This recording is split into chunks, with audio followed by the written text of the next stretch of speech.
3.5 million accounts. None of those customers asked for them. None of them knew.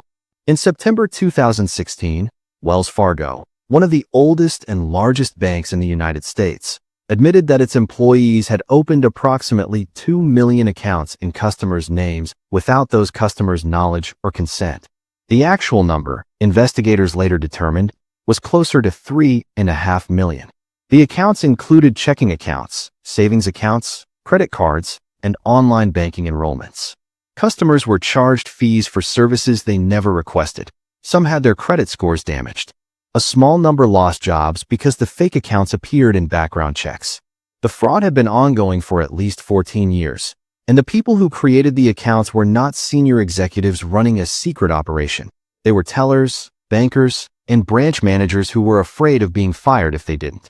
To understand the Wells Fargo scandal, you need to understand what the bank represented in American life before September 2016, and why the revelation of what had been happening inside it was so particularly jarring. Wells Fargo was founded in 1852 during the California Gold Rush, originally as an express delivery and banking service. Its stagecoach logo became one of the most recognizable brand symbols in American financial history. By the early 21st century, Wells Fargo had grown through decades of acquisitions into one of the 4 largest banks in the United States, alongside J.P. Morgan Chase, Bank of America, and Citigroup. What distinguished Wells Fargo's public identity from its competitors was its deliberate cultivation of a Main Street rather than Wall Street image. While other major banks were associated with investment banking, derivatives trading, and the complex financial products that had caused the 2008 financial crisis, Wells Fargo positioned itself as a community bank that happened to be very large, a bank for ordinary Americans, for small businesses, for families saving for homes and retirement. Its advertising was warm and aspirational. Its branch network was extensive, reaching communities that other large banks had abandoned. It served, by its own count, 1 in 3 American households.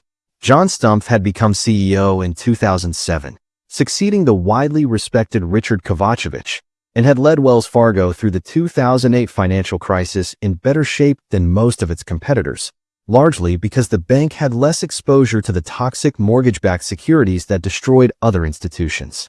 The crisis had actually been good for Wells Fargo's competitive position. The acquisition of Wachovia in 2008 significantly expanded the bank's geographic footprint, and Stumpf emerged from the crisis period with a reputation for steady, conservative management that contrasted favorably with the recklessness evident elsewhere in the industry. The strategy that Stumpf inherited and aggressively expanded was cross-selling, the practice of selling multiple financial products to each customer. The logic was straightforward. A customer with a checking account, a savings account, a mortgage, a credit card, an investment account, and an insurance product was far more valuable and far less likely to leave than a customer with only a checking account. Stumpf quantified this insight with a target that became famous and eventually infamous. Inside the bank, 8 is great, a slogan promoting the goal of selling 8 products per household. The cross-selling strategy was, in principle, a legitimate business objective. Banks had always tried to deepen customer relationships by expanding the range of services customers used. The problem at Wells Fargo was not the goal but the pressure used to pursue it and the metrics used to measure it. Branch employees were given daily sales quotas that many described as unachievable through legitimate means. Performance evaluations were dominated by product sales numbers. Managers who missed targets faced termination. Employees who raised concerns about the pressure found themselves isolated or pushed out. The culture that Carrie Tolstedt, who ran the community banking division that was at the center of the scandal, had built inside Wells Fargo's retail network, created conditions in which fraud was not just possible. It was, for many employees, the only rational response to an impossible situation. The mechanics of how Wells Fargo employees opened fake accounts were, at the individual level, simple.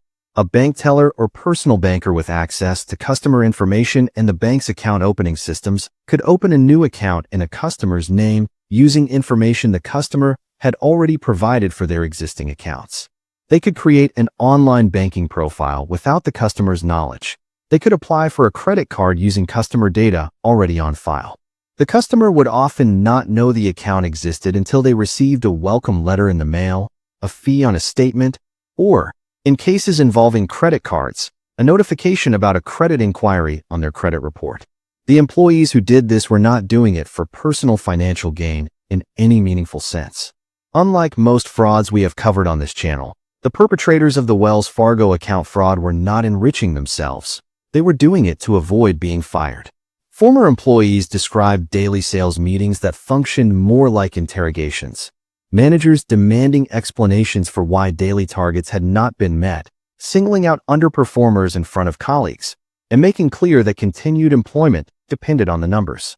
Some described calling customers in the evenings and on weekends, using high-pressure tactics that crossed ethical lines, or simply opening accounts as the only way to get through the day. The bank's internal complaint and ethics reporting mechanisms, which should have captured and escalated the problem, failed comprehensively. Former employees who reported the practice through internal ethics hotlines described being ignored, retaliated against, or terminated. Some filed complaints with federal regulators directly.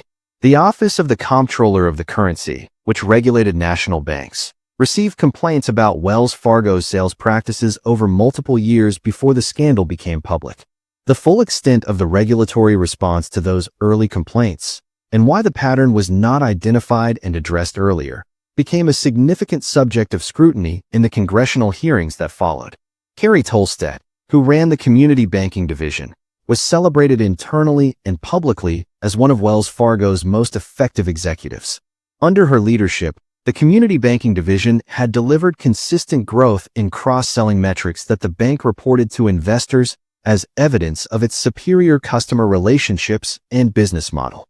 Stumpf himself praised Tolstedt's performance publicly, and when she announced her retirement in 2016, just months before the scandal broke, he described her as a role model for the bank. The cross-selling numbers that her division had generated were, in significant part, fraudulent, built on millions of accounts that customers had never requested and would never use. But nobody in a position of authority at Wells Fargo had chosen to scrutinize how those numbers had been achieved. The Los Angeles City Attorney's Office filed a lawsuit against Wells Fargo in 2015, a full year before the federal settlement, alleging that the bank's employees had been opening unauthorized accounts for years. The suit was the first major public legal action to draw sustained attention to the practice. Wells Fargo settled the Los Angeles case for $185 million in September 2016, the same month it reached a $185 million settlement with federal regulators, the Consumer Financial Protection Bureau, and the Office of the Comptroller of the Currency. That brought the scandal to national attention. Here is what makes Wells Fargo different from every other case on this channel. The people who committed this fraud were not criminals. They were bank tellers trying to keep their jobs. And the people who designed the system that forced them into it faced almost no consequences. Stay with me. The September 2016 settlement with federal regulators was the moment that transformed what had been a local legal dispute into a national scandal. The Consumer Financial Protection Bureau's announcement that Wells Fargo had agreed to pay $185 million to resolve allegations of widespread unauthorized account openings, the largest fine the CFPB had ever imposed at that point, was accompanied by a detailed description of the conduct that made the scale and the systematic nature of what had happened impossible to minimize. The initial figure of 2 million unauthorized accounts was itself staggering. The subsequent investigation that raised that number to 3.5 million made it worse. The congressional response was swift and, by the standards of financial regulation hearings, unusually pointed. John Stumpf appeared before the Senate Banking Committee on September 20th, 2016, and the hearing became one of the most viewed congressional testimonies in recent American history. Senators from both parties questioned Stumpf with a sharpness that reflected both genuine anger and the particular opportunity the scandal offered to criticize a major bank on terms that were accessible to the public in a way that most financial industry wrongdoing is not. Fake accounts, regular customers, an ordinary bank. The story required no expertise in financial instruments or derivatives to understand, and that clarity made it politically potent in a way that more technically complex bank frauds had not been. Stumpf's performance at the hearing was widely described as disastrous. He repeatedly deflected responsibility toward the 5,300 employees who had been fired for opening the accounts. characterizing the fraud as the result of individual bad behavior by low-level employees, rather than a systemic culture problem driven by management decisions about targets and incentives.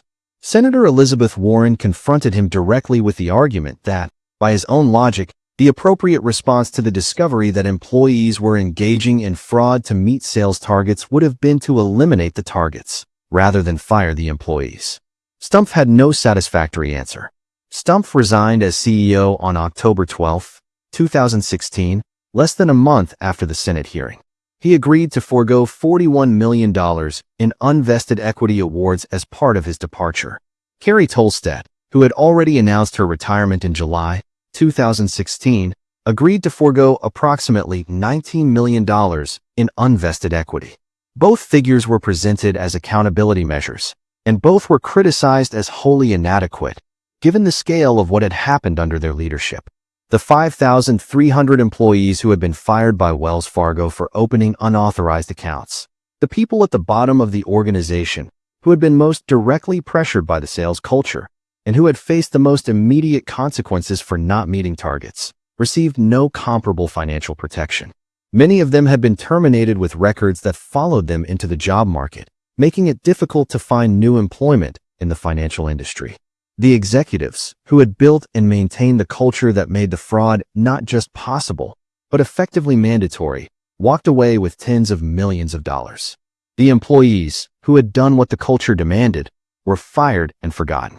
The aftermath of the Wells Fargo scandal unfolded across several years and included regulatory actions, criminal charges, civil settlements, and a continuing institutional reckoning that reshaped the bank's operations and public identity. Tim Sloan, who succeeded Stumpf as CEO, attempted to lead a reform program, but resigned in 2019 after continuing regulatory pressure and a congressional hearing in which he was unable to satisfy lawmakers that the bank's culture had fundamentally changed. The Federal Reserve took the extraordinary step in 2018 of imposing an asset cap on Wells Fargo, limiting the bank's total assets to approximately $1.95 trillion until regulators were satisfied that it had addressed the governance and risk management failures that had enabled the account fraud. That asset cap remained in place for years, constraining the bank's ability to grow and costing it billions in lost business opportunities. In 2020, the Department of Justice and the SEC reached a settlement with Wells Fargo under which the bank paid $3 billion to resolve criminal and civil investigations into the account fraud. The settlement was the largest bank penalty arising from the sales practices scandal and included a deferred prosecution agreement under which the bank admitted to conduct that had harmed millions of customers. The $3 billion figure, while enormous in absolute terms, was widely criticized by consumer advocates as insufficient given the bank's size and the duration of the conduct, and as unlikely to serve as a meaningful deterrent for institutions of comparable scale. Carrie Tolstedt faced individual consequences that took years to materialize. In 2020, the Office of the Comptroller of the Currency formally charged her with misconduct, seeking to bar her from the banking industry and impose a $25 million civil penalty. She contested those charges. In 2023, she pleaded guilty to a federal criminal charge of obstructing a bank examination, becoming the first senior Wells Fargo executive to face criminal accountability for the scandal. She received a sentence of 3 years probation, no prison time. John Stumpf reached a settlement with the OCC in 2020 under which he was banned from the banking industry and paid a $17.5 million fine, the largest individual penalty the OCC had ever imposed on a bank executive. He faced no criminal charges. The approximately 5,300 employees who had been fired by Wells Fargo for opening unauthorized accounts became the subject of ongoing legal and regulatory attention. Some received settlements. Many continued to carry the reputational burden of a termination related to fraud, even though the fraud they had participated in had been structured and incentivized by management decisions far above their level. The Wells Fargo scandal became a landmark case in discussions of corporate culture, employee pressure, and the accountability gap between executives who design harmful systems and the employees who operate within them. It demonstrated, more clearly than almost any other case in this channel, that the most damaging corporate betrayals are not always the ones committed by a single calculating criminal at the top. Sometimes they are committed by thousands of ordinary people at the bottom, each making a desperate choice inside a system they did not design and could not escape. Before we finish, drop one word in the comments. If you had been one of those 5,300 employees, facing termination if you didn't hit targets, do you think you would have opened the accounts? One word, yes or no. Most people think they know. I read every single one. Some frauds need one person to say yes. This one needed 5,000. The next case we're covering needed only one, and that one person changed an entire industry. Subscribe.